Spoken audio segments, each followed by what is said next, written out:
Ei, gente, eu vou começar esse vídeo falando mais baixinho, porque hoje a gente vai bater um papo super tranquilo sobre uma situação que pode não ser tão tranquila assim, que é aquela fase em que as crianças descobrem o grito. Vamos lá.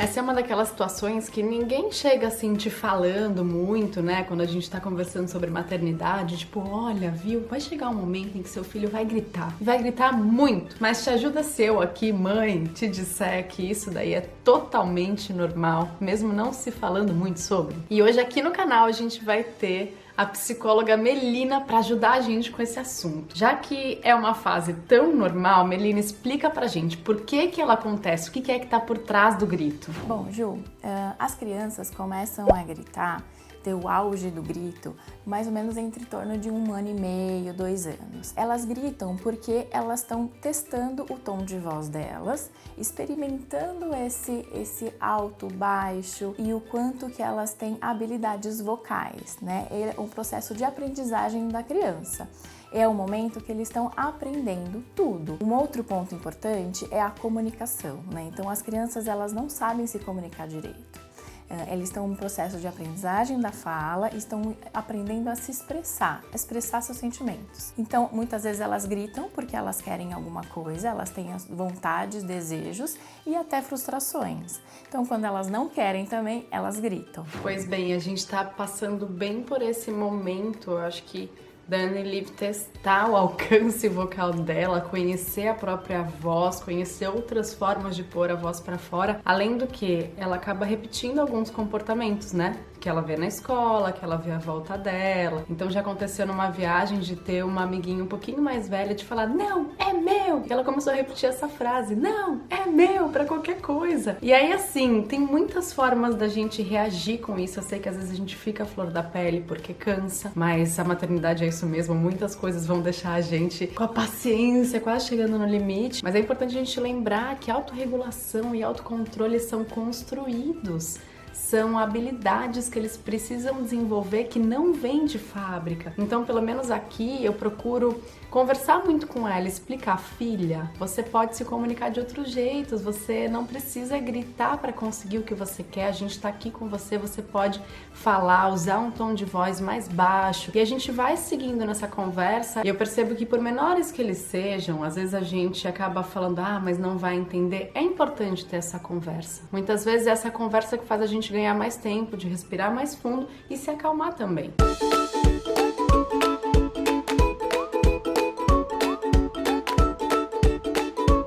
E a gente que é mãe sabe muito bem que aquela coisa da maternidade pintada de cor de rosa, fadas, unicórnios, música clássica tocando é completamente ilusório, né? E muitas fases vão deixar a gente bem chegando nos nossos limites, como eu falei, mas eu acho que é muito importante, pelo menos nessa fase dos gritos, a gente não ampliar esses gritos. E a doutora Melina vai falar até um pouquinho sobre isso, porque no fundo a gente está dando o exemplo. E a gente dá o exemplo justamente da autorregulação, do autocontrole, então tem que contar até 1000, respirar fundo, porque no fundo eles são espelho, né? Espelhos da gente. Então numa situação de grito, rebater com outro grito, eu acredito que seja até uma forma de reforçar o comportamento, que é algo que a gente não quer. Doutora Melina, qual que é o seu conselho então sobre essa questão, né, da nossa devolutiva? Como que a gente pode lidar melhor? Então é importante a gente entender que não é um movimento de birra, né? Não é algo de um lado ruim da criança, mas é uma aprendizagem que ela tem,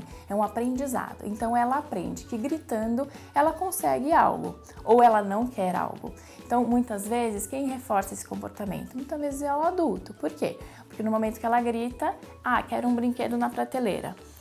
A mãe, ou o adulto, ou o pai pegam esse brinquedo e dá para ela. Então ela consegue aprender que quando ela quer algo, gritando, ela consegue. E pode acabar virando uma guerra sonora mesmo. Um grita daqui, o outro grita de lá. E eu fico até imaginando as famílias que têm mais de um filho. Mas algo que eu faço é dar mais atenção na hora do grito. E não é assim virar as costas, mas eu não enfatizo o ato de dar atenção para que ela não associe gritar a conseguir essa atenção. E sempre que possível eu volto lá e invisto na conversa e falo, filha, tem outras formas de conseguir as coisas muito melhores, você pode falar, agora você já sabe se comunicar, olha só que maravilha, você pode dizer o que você precisa. E eu sinto que ela entende, por menor que ela seja, parece que esse ato de conversar tem aberto muitas portas pra gente, inclusive no fortalecimento do nosso vínculo. É aquela arte de dar espaço, mas manter uma condução ali, sabe? Promover esse diálogo de mente, de coração aberto. Nos momentos em que eu acho que eu vou ficar maluca, mas isso tem funcionado com a gente. A gente precisa ensinar para a criança que ela tem outra forma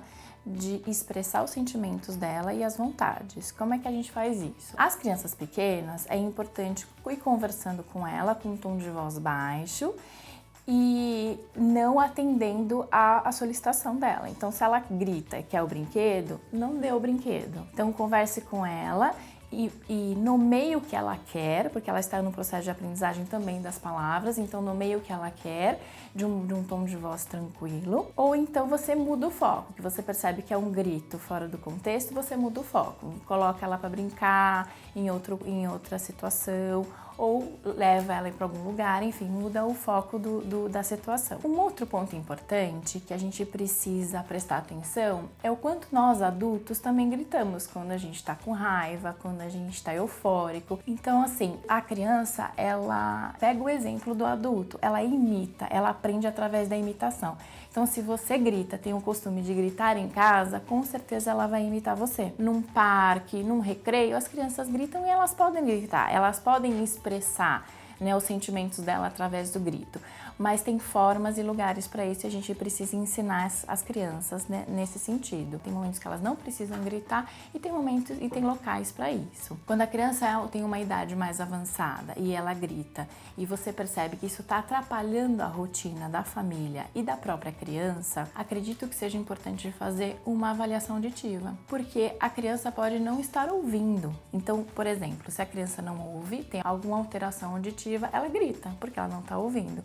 Então, é um alerta para os pais o quanto que precisa ser visto se é algo que está atrapalhando a rotina da criança. Ou se os pais percebem que é algo emocional, pode estar procurando também um profissional especializado para poder entender o que é que está acontecendo com a criança. E voltando para a maternidade real, às vezes essa conversa não vai ser um controle remoto mágico que vai fazer o grito parar. Mas eu acredito muito no poder da consistência, de você manter uma linha do maternar que mais faça sentido para você e essa que faz para mim. E às vezes eu preciso também ter a minha válvula de escape, sabe? Para me manter em equilíbrio, para poder, descarregar tudo isso que às vezes a gente vai segurando, que para mim é uma atividade física, uma prática de yoga, de meditação, uma corrida, é aquele revezamento importante com o teu parceiro.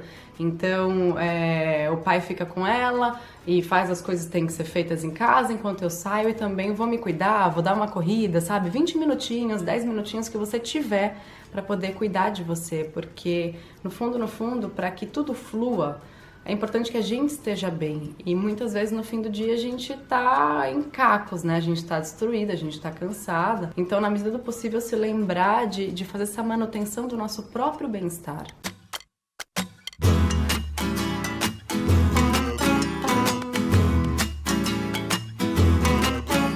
E lembrar de respirar, né? Fechar os olhos, respirar fundo, fazer esse ato tão vital com mais consciência, porque com certeza esse ponto de apoio é muito importante para toda a família e para o desenvolvimento dos nossos filhos. Essas fases são importantes para eles também, são desafiadoras para a gente, mas a vida que segue é um dia de cada vez. Eu sou muito grata em poder estar aqui mais uma vez no canal. Doutora Melina, gratidão por você estar aqui contribuindo com essa troca, com esse assunto. Fora que é sempre muito bom, né, ter a voz de um profissional aqui com a gente. Eu espero vocês no próximo vídeo. Um grande beijo e até mais!